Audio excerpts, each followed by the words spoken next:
오늘 말씀의 제목은 성령으로 승리하는 삶, 성령으로 승리하는 삶이라는 제목으로 말씀을 전하겠습니다. 우리는 새로운 신분을 가지고 새로운 삶을 살아가고 또 그와 동시에 영적 전쟁을 할 수밖에 없다는 것을 말씀을 드렸습니다. 그러면 예수 그리스도 안에 있는 우리가 어떤 방향으로 어떤 삶의 목적을 가지고 살아가야 될 것인가? 그것은 그리스도를 닮아가는 것이라고 말씀을 드렸고 또 하나님께서 보여주신 그러한 새 사람을 입고 살아가는 그러한 삶이라는 것을 말씀을 드렸습니다. 마다들의 형상을 본받게 하기 위해서 우리를 부르신 우리를 또한 영화롭게 하셨다고 성경은 말씀하고 있습니다. 우리의 삶의 목적은 이 땅에 그리스도를 조금 더 닮는 삶을 살다가 주님의 나라로 가는 것입니다. 그러면 그러한 닮아가는 삶, 그런 삶을 어떻게 살아가는가? 성령의 능력으로 살아갈 수 있다는 것을 성경은 가르치고 있습니다. 그래서 성령의 능력으로 살아가는 삶, 그것이 그리스도 안의 삶이다라고 말할 수가 있습니다.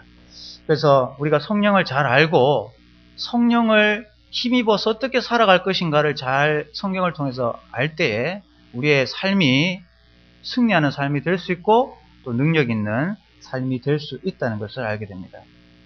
고린도전서는 고린도의 많은 문제를 안고 있는 것을 바울이 알고 쓴 편지가 고린도전서입니다. 구원받은 성도들에게도 문제가 있을 수 있고 구원받은 성도에게도 죄가 있을 수 있다는 것을 우리는 볼 수 있습니다.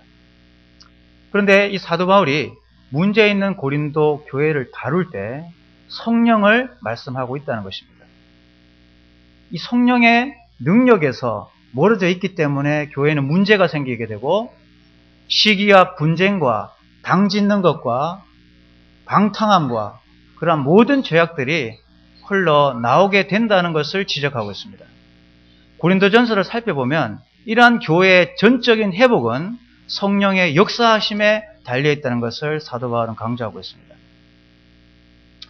2장에 보시면은 그 앞에 우리 읽었던 말씀 전에 보시면 2장 1절에 보면 형제들아 내가 너희에게 나아가 하나님의 증거를 전할 때에 말과 지혜의 아름다운 것으로 아니하였나니 내가 너희 중에 예수 그리스도와 그의 십자가 못 박힌 것 외에는 아무것도 알지 아니하기로 작정하였습니다.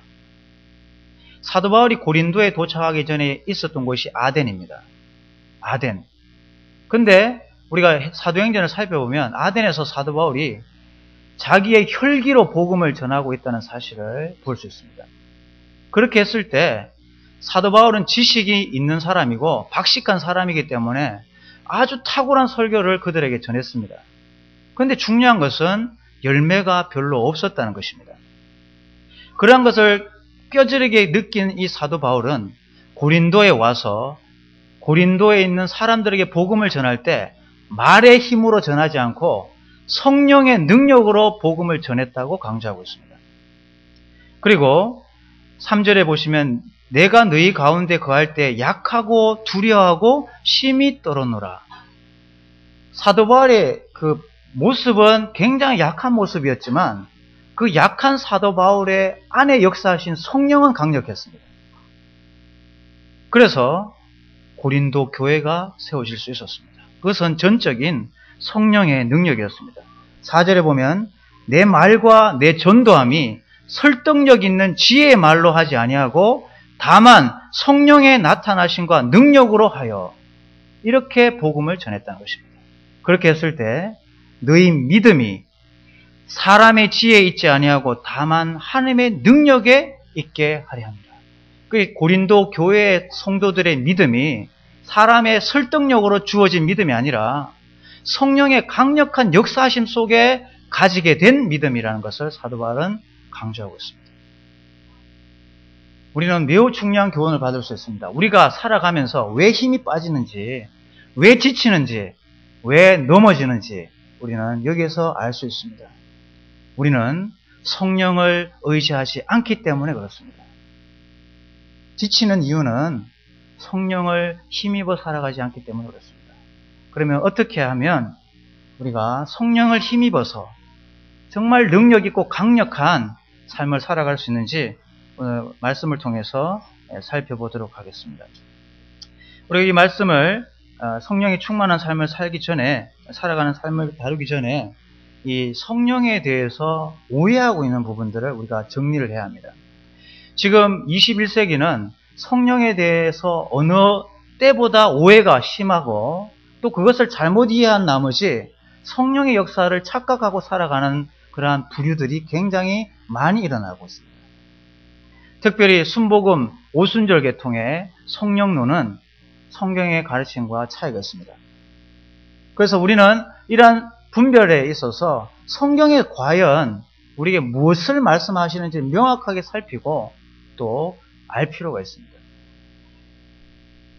우리가 두 가지를 먼저 살피는데 그것은 성령 침례 그리고 성령 충만을 구분해야 합니다.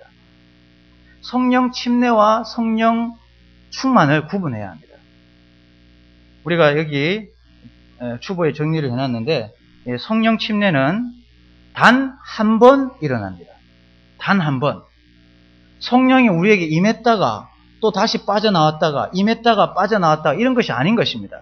성령의 침례는 단 한 번 일어납니다. 이것은 성경에서 우리에게 가르치는 바입니다. 여기 그리스도의 몸으로 연합시키며 모든 그리스도인은 그 안에 포함되어 한다는 것을 의미한다. 그러니까 성령 침례를 받는다는 것은 그리스도의 몸에 우리가 지체로 연합되어 더해진다는 의미입니다. 그래서 몸된 교회의 지체가 되는 것은 성령의 침례로 가능합니다. 성령의 침례. 성령께서 우리에게 임하게 될 때 우리는 세상의 소유가 아니라 하나님의 소유, 그리스도 안에 머리 대신 주님의 몸의 소유가 되는 것입니다. 몸된 교회의 지체가 되는 것입니다. 그러면 성령 침례는 언제 일어납니까?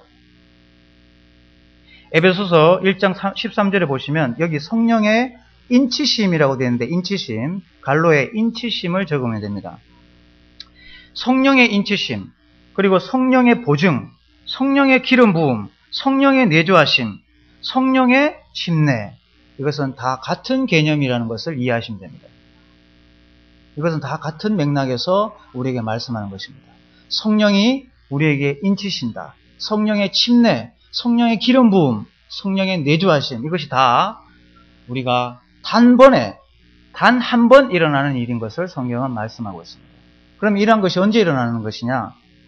복음을 듣고 믿을 때 성령의 인치심을 받는다고 성경은 명확하게 기록하고 있습니다. 우리가 복음에 성령의 사도 바울이 이야기했던 것처럼 성령의 나타나심의 능력의 복음을 듣고 그 성령의 능력으로 인해서 우리가 믿음을 가지게 될 때 그때 성령의 침례가 일어나는 것입니다. 성령의 침례는 단 한 번 우리에게 일어나게 됩니다.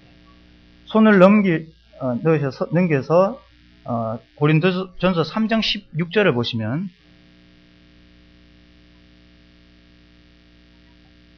고린도전서 3장 16절 너희는 너희가 하나님의 성전인 것과 하나님의 성령이 너희 안에 계시는 것을 알지 못하느냐. 고린도 교회의 문제를 성령 문제로 지금 바울은 접근하고 있습니다. 구원받은 성도가 문제가 생긴 것은 어디서 찾을 수 있냐면 성령의 인도함을 받고 있느냐 받지 않느냐의 문제라는 것입니다. 너희가 하나님의 성전인 것을 알지 못하는가? 성령이 너에게 거하는 것인지 모르느냐? 성령의 내주하심. 성령이 우리에게 인치시고 내주하게 되면 우리는 성경의 표현대로 우리가 성전이 되는 것입니다. 성전. 예배당이 성전이 아니고 우리가 성전이 되는 것입니다. 왜냐하면 성령의 침례가 우리가 믿을 때 우리에게 임하기 때문에 하나님이신 성령의 하나님이 우리에게 거하기 때문에 우리는 성전이 되는 것입니다. 성전을 짓겠다. 신약에서 성전을 짓겠다고 한다면 우리 몸을 거룩한 산제사로 들여서 깨끗하게 구별하는 것을 의미하는 것입니다. 말씀으로 기도로 깨끗해지고 거룩해지는 것이 성전을 깨끗하게 하는 일입니다.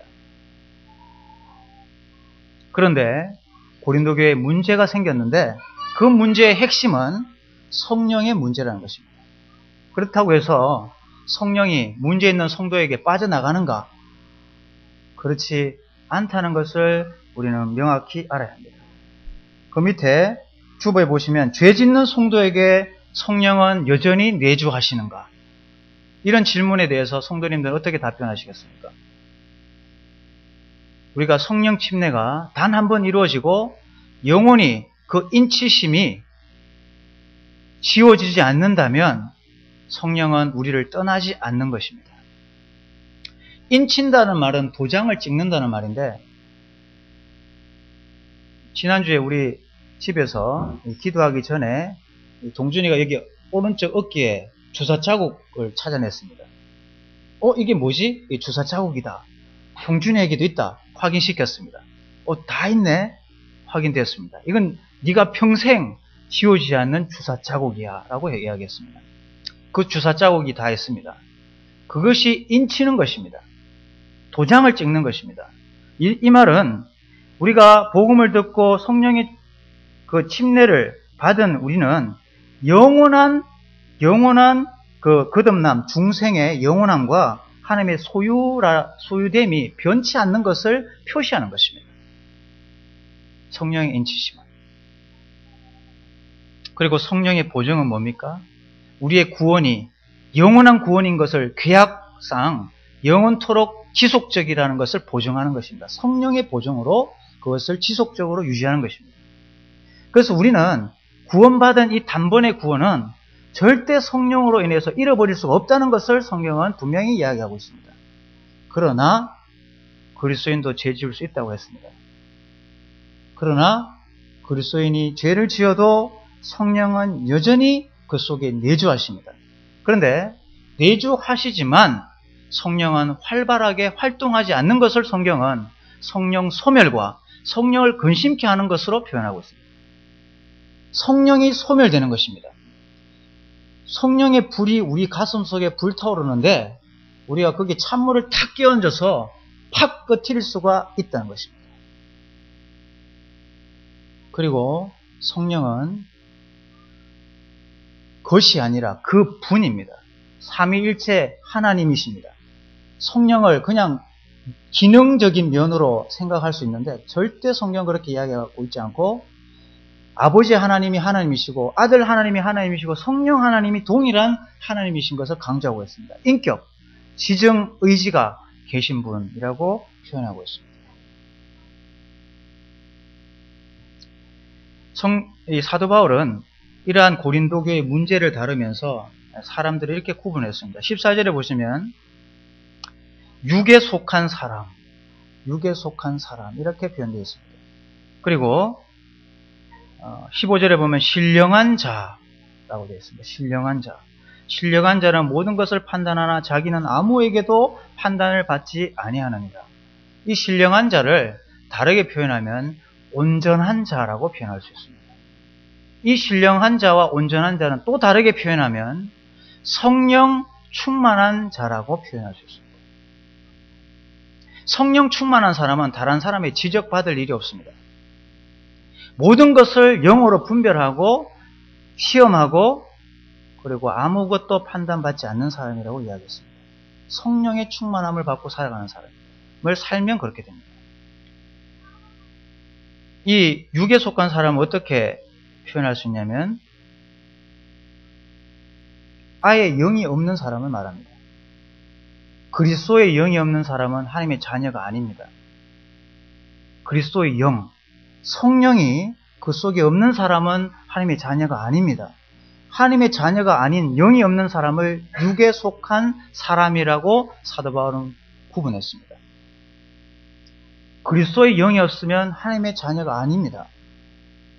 그런데 3장에 보시면 1절에 형제들아 내가 신령한 자들을 대한 것 같이 너희에게 말할 수 없어서 육신에 속한 자 곧 그리스도 안에서 어린 아이들을 대한 것 같이 하노라. 이 육신에 속한 자를 사도 바울은 성령이 내주하지만 기능을 전혀 하지 않는 자로 표현하고 있습니다. 육신에 속한 자, 즉 어린아이 같은 사람. 사도 바울은 고린도 교회에 문제를 일으킨 사람이 바로 육신에 속한 이 사람들이라고 지적하고 있습니다. 성령의 인도함을 받지 않으면 반드시 교회의 문제를 일으킵니다. 반드시 교회의 문제를 일으킵니다. 그것이 바로 고린도 교회의 문제의 근원의 발단이었습니다. 그래서 사도 바울은 성령 충만한 그리고 성령의 침례받은 자로서 합당한 삶을 강조하고 있는 것입니다. 너희가 성전인 것과 하나님의 성령이 너희 속에 거하시는지 알지 못하느냐. 그 우리의 본래 본질적인 신분을 사도 바울은 강조해 주고 있는 것입니다.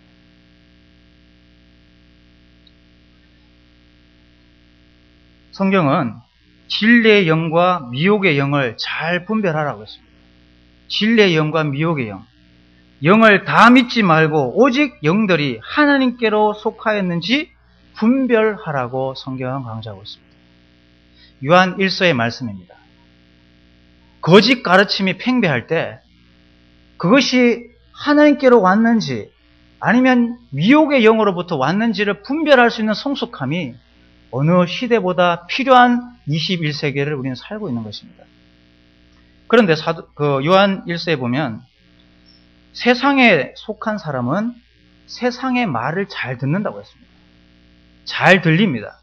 세상의 말이 잘 들립니다. 그리고 세상의 말을 듣고 세상이 쓰는 언어를 사용한다고 했습니다. 그리고 세상의 언어를 사용할 뿐 아니라 세상이 주는 옳다고 하는 행동을 한다고 되어 있습니다. 그것이 미혹의 영에 미혹된 사람들의 특징적인 모습입니다. 그래서 요한 사도는 너희가 우리 말이 잘 들리면 너희가 바로 하나님의 영이 임하여서 하나님의 영을 인도받는 것이니까 그렇게 분별하라고 가르쳤습니다. 우리 말이 지금 잘 들리면 그러면 잘 분별하고 있다라고 이야기했습니다. 즉 성령의 인도함을 받는 것은 잘 들리는 것입니다. 하나님의 음성이 잘 들리는 것입니다. 잘 들리기 때문에 성령의 말을 하고 성령의 행동을 하게 되어 있다고 강조하고 있습니다. 사도 바울은 고린도 교회에 성령의 인도함을 받지 못한 육신에 속한 자들을 인해서 분쟁이 일어났으나 너희는 여전히 교회의 거룩한 지체임을 강조하고 회복될 것을 지적하고 권면하고 있다는 것을 우리에게 보여주고 있습니다.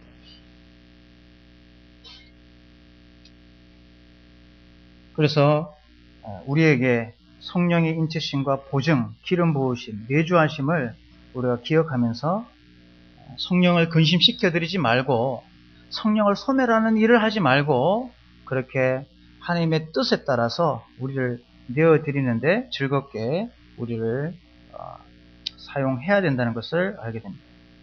주님은 제자들에게 이렇게 말씀했습니다.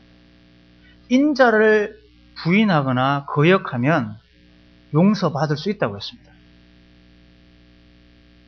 하나님의 아들을 밟고 부인하고 그 아들을 거역하는 건 용서받을 수 있는데 성령을 모독하고 거역하는 것은 용서받을 수 없다고 이야기했습니다. 굉장히 무서운 이야기입니다. 성령을 거스리는 것은 용서받을 수가 없다고 했습니다. 교회 안에서 내 삶을 주님의 영으로 인도함을 받는지 명확하게 분별하지 않으면 사도 바울은 망한다고 이야기했습니다. 3장 17절에 보시면 고린도전서 3장 17절 누구든지 하나님의 성전을 더럽히면 하나님의 그 사람을 멸하시리라. 주님은 경고해 주고 있습니다. 아나니아 삽비라 사건은 우리가 잘 알고 있습니다. 자기의 소유 얼마를 숨겼다가 성령 하나님이 그를 죽여버렸습니다. 성령을 네가 쏘겠느냐라고 하면서 그 자리에서 죽었습니다. 성령의 역사를 거스리면 안 됩니다. 성령의 역사. 우리는 어쩌면 이 성령의 강력한 역사를 너무나 많이 꺼트렸기 때문에 성령을 소멸하는 일 가운데 근심시키는 일 가운데 살아가기 때문에 혹시 우리가 그리스도의 사람이 아닐 정도의 그러한 삶을 살아갈 수도 있다는 것입니다. 영의 인도함을 받는 것이 전혀 뭔지를 모르는 것입니다. 하나님의 영을 우리에게 주신 것은 우리가 승리할 수 있는 삶을 살아갈 수 있도록 하기 위해 주신 주님의 선물입니다. 보혜사 성령은. 이 땅의 삶이 교회가 유지되고 계속해서 이 세상과 마귀의 송사로부터 승리할 수 있는 그러한 능력을 우리에게 부여해 주신 것이 바로 성령인 것입니다. 그래서 사도행전은 성령의 역사로 이루어집니다. 사도행전은 성령 행전입니다. 우리는 그 성령의 역사를 회복해야 되는 것을 우리가 성경에서 가르침 받고 있다는 것입니다. 이 성령은 오순절날, 그러니까 예수님께서 십자가에 못 박혀 죽으시고 40일 동안 이 땅에 계시다가 승천하신 후 10일 후에 50일째 되는 날 성령이 강림을 했습니다. 그때부터 이제 성령이 본격적으로 이 땅에 역사를 했다는 것입니다. 이 성령이 구약에도 역사를 했는데 그 성령은 임했다가 떠나는 성령의 역사였습니다. 그래서 다윗은 범죄했을 때 정직한 영을 내게 회복해달라고 기도했습니다. 왜냐하면 범죄한 그에게 영이 떠나버렸기 때문에 그렇습니다. 그러나 신약에 온 성령이 강림한 이후, 오순절 이후에 이 성령은 절대 우리를 떠나지 않습니다. 그것을 우리가 명확하게 구분하시고 성령 침례와 성령 충만을 구분하시기 바랍니다. 그러면 어떻게 하면 이 내주하신 성령님의 그 충만함을 우리가 받을 수 있는 것인가? 이것을 한번 살펴보도록 하겠습니다. 성령 충만을 받으라 라고 성경은 강조하고 있습니다. 이 성령 충만은 단 한 번 충만으로 이루어지는 게 아니라 지속적으로 계속해서 이루어져야 될 일입니다. 그래서 성령의 침례와는 대조적입니다. 단번에 이루어지는 것과 지속적으로 이루어져야 할 것을 말씀해 주고 있습니다. 성령 충만 부분을 우리가 주보의 내용을 보시면 우리를 그리스도와 일치 가운데로 이끄시고자 하는 하나님의 사역에 우리 영혼이 어떻게 반응하느냐와 관계가 있다. 자, 이 말씀 뭐냐면 성령이 우리에게 이미 내주하여 계십니다. 이 내주해 계신 성령님께 우리를 어떻게 의탁하느냐에 관계가 있다는 말씀입니다. 그래서 성령 충만의 시작은 나를 전적으로 하나님 앞에 내어드리는 순간 살아갈 수 있다는 것입니다. 내 자신을 우리는 죽게 드려야 합니다. 우리를 위해서 못 박혀 죽으시고 부활하신 그 주님을 위해서 대신 죽었다 살아난 자처럼 나는 이전에 옛사람은 죽었고 그리스도 안에 내가 새 사람으로 그리스도의 생명으로 살아가는 은혜의 삶이라는 것을 고백하고 주님 앞에 내 자신을 전부 드릴 때 내 소유, 나의 모든 것, 생명 다 내어놓을 때 주님은 성령께서 드디어 나에게 강력하게 역사하신다는 것입니다. 그것이 바로 성령 충만의 길입니다. 그럼 어떻게 하면 성령의 충만을 받을 수 있는가? 말씀을 풍성히 먹어야 합니다. 말씀 충만이 곧 성령 충만이다. 그래서 말씀을 많이 읽는 사람 치고 성령 충만하지 않은 사람이 없습니다. 그래서 말씀을 가까이 하지 않으면서 성령 충만함을 받고자 한다는 것은 맞지 않는 이야기입니다. 왜 그러냐면 말씀을 보지 않는다는 것은 뭐냐면 육의 생각으로 살아간다는 것입니다. 그런데 성경을 보면 영의 생각을 가지고 살아갑니다. 그래서 육의 생각은 사망과 멸망이지만 영의 생각은 생명과 평안이라고 했습니다. 영에 주는 생각으로 살아가는 것, 그 삶을 유지하기 위해서는 끊임없이 성경을 우린 봐야 하는 것입니다. 전에도 설명을 드렸지만 술을 많이 드시는 분이 술을 끊는 방법 중에 한 가지가 뭐라고 했습니까? 술을 먹지 않으려면 우유를 많이 먹으면 됩니다. 우유를 막 목에 찰 때까지 먹으면 배만 누르면 우유가 툭 튀어나올 정도로 먹으면 술 들어갈 자리가 없는 것입니다. 그렇죠? 무엇을 가득 채우면 들어올 수 없는 것입니다. 말씀을 가득 채우면 세상에 것이 들어오지 않습니다. 영의 생각이 나를 지배하기 때문에 환경은 변하지 않아도 생명과 평안으로 인도하시는 그 성령의 인도하심을 우리는 누릴 수 있다라는 것입니다.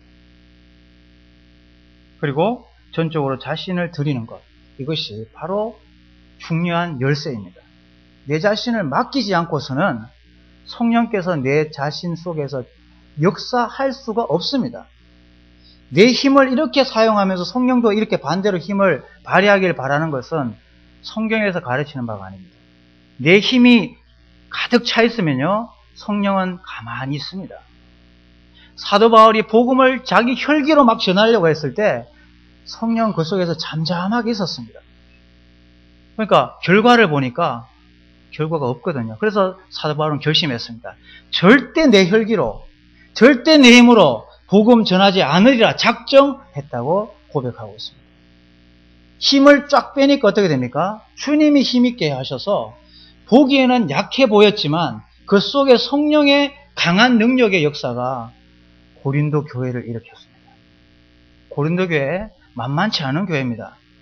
거기는요, 엄청난 죄악이 득실되는 곳이었습니다.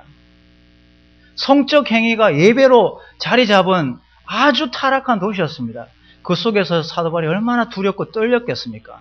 그러나 그는 성령의 능력으로 복음을 전했습니다. 그랬을 때 그 완악한 사람들이 성령의 역사로 믿음을 가지게 되었습니다. 이것이 강력한 성령의 역사입니다.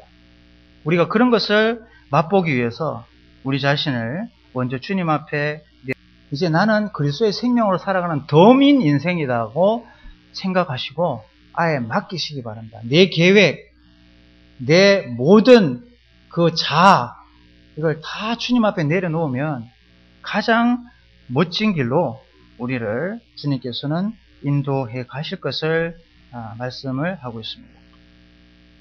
그러한 이 성령의 영향을 받으면 어떻게 됩니까? 성령이 지배받는 삶, 밑에 보시면 어떤 획기적인 경험에 의해 즉각적인 영성을 얻는 것이 아니라 신자들, 성도들이 우리 주 예수 그리스도의 은혜와 그분을 아는 지식 안에서 자라가는 삶을 살아가게 되는 것입니다.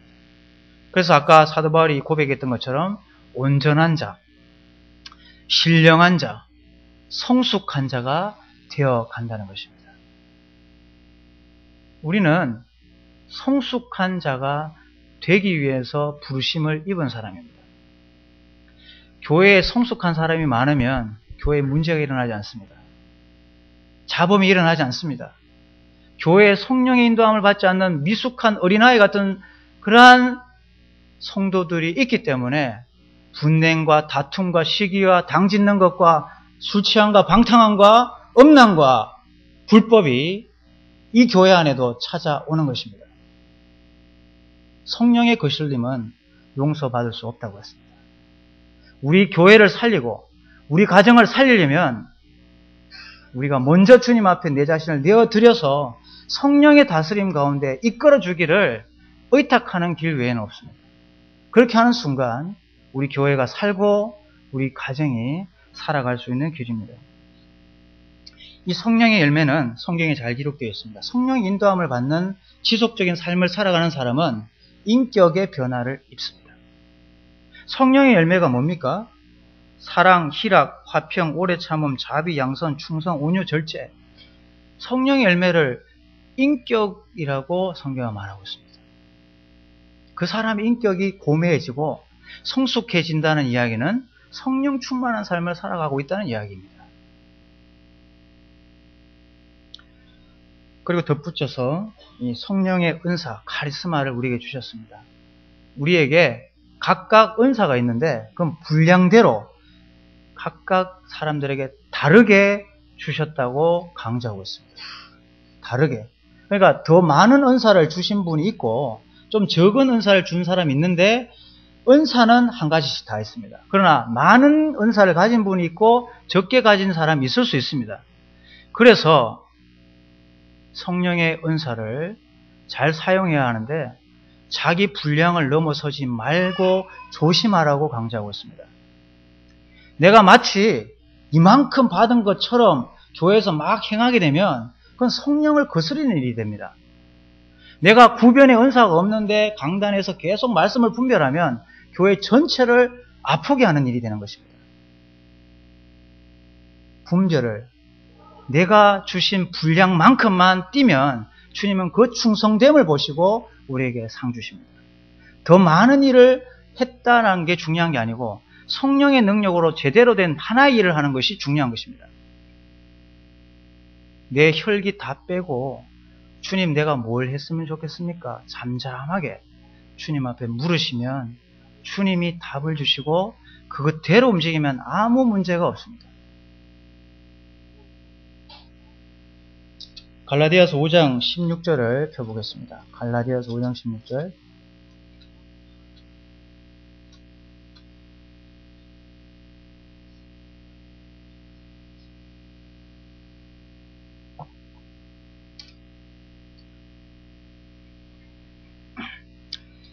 갈라디아서 5장 16절에 보시면 어떻게 하면 성령 충만한 삶을 시작할 수 있는가, 이것을 우리에게 가르쳐주고 있습니다. 5장 16절, 내가 이르노니 너희는 성령을 따라 행하라. 그리하면 육체의 욕심을 이루지 아니하리라. 육체의 소욕은 성령을 거스리고 성령은 육체를 거스르나니 이 둘이 서로 대적하므로 너희가 원하는 것을 하지 못하게 하려 합니다. 성령의 소욕과 육체의 소욕이 서로 대적하고 거스린다고 했습니다. 그래서 우리는 우리의 몸속에 일어난 작용들을 잘 이해해야 하는데, 우리는 성령의 인도함을 받을 수 있는 사람이기도 하지만 육체의 소욕을 따라 한없이 죄 짓는 대로 나를 맡길 수도 있다는 가능성을 지금 말하고 있는 것입니다. 그런데 중요한 것은 이 둘이 하나가 되지 못하고 거스린다고 성경은 강조하고 있습니다. 하나가 이렇게 행하면 하나는 반대 방향이기 때문에 절대 힘을 발휘할 수가 없습니다. 그래서 우리는 성령을 따라 행하라. 옛날 성경에 보면 성령을 쫓아 행하라 이렇게 되어 있습니다. 이 말은 우리가 행군, 이제 줄을 맞추어서 군인들이 왼발 오른발 왼발 오른발 이렇게 맞춰서 착착 갈 때 그 발을 맞춰서 가듯이 성령의 발걸음에 내 자신을 맡기라, 이런 의미입니다. 그러니까 성령이 지금 어떤 방향으로 가고 있든지 내가 거기에 속해서 거기에 발걸음을 맞추려고 하는 것, 이것이 성령을 따라 행하는 삶을 그렇게 표현할 수 있습니다. 그럼 우리가 살아가면서 발이 잘 맞습니까? 안 맞을 때가 많죠. 성령을 쫓아 행하기도 하지만 내 생각이 너무 강해서 어떤 계획을 하고 어떤 일을 추진할 때 내 소욕이 먼저 앞서서 그걸 거스릴 때가 있습니다. 그러면 성령은 바로 우리에게, 말씀을 보는 우리에게 책망을 가합니다. 지적을 합니다. 이렇게 하면 안 되라고 가르칩니다.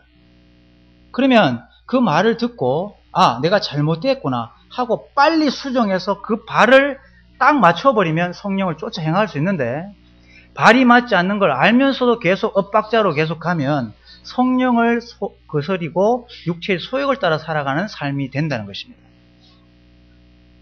그래서 그리스도인들은 끊임없이 날마다 매일 성령이 어떤 방향으로 어떻게 나를 인도하는지를 감지를 하고, 어긋났으면 바로 맞추고 어긋나면 바로 맞추는 이 작업을 계속 해 나가야 되는 것입니다.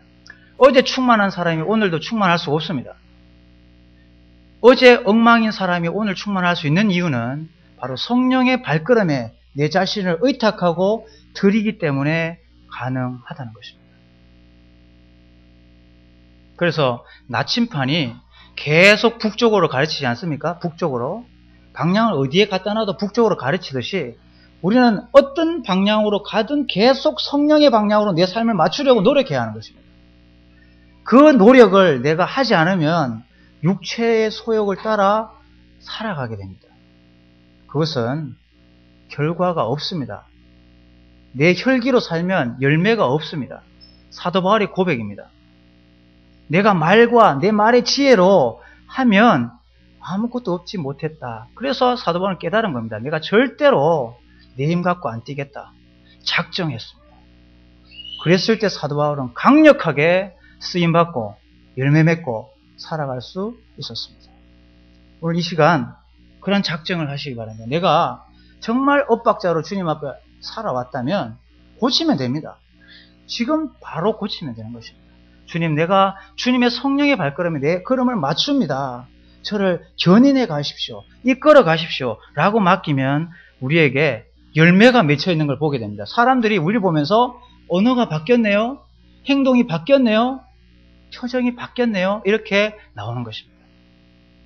우리 안에 영이 살아나면, 우리 안에 영이 활동하면요, 희와 찬미와 신령한 노래들과 평강과 기쁨과 성령의 기도와 그리고 남을 용서하는 것과 그리고 자원하는 그러한 심령들이 막 살아나는 것입니다.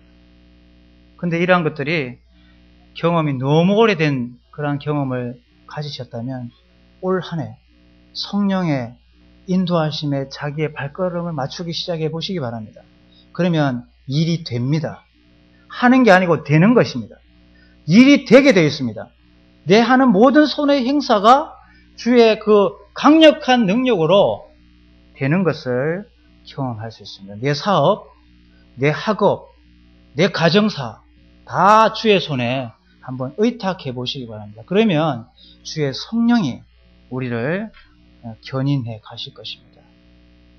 혹 잘못 걸어가신다 할지라도 그렇게 발 맞추어서 조금씩 가려고 하는 노력이 우리에게 일어날 때 성령을 소멸하지 않고 성령을 근심시키지 않고 우리가 기쁨과 평강으로 이 땅의 삶을 살아갈 수가 있습니다. 5장 25절에 이렇게 말씀하고 있습니다. 만일 우리가 성령으로 살면 또한 성령으로 행할지니, 성령으로 살면 성령으로 행할지니, 이렇게 성경은 말씀하고 있습니다.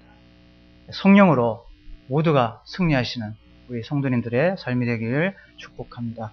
잠깐 기도하고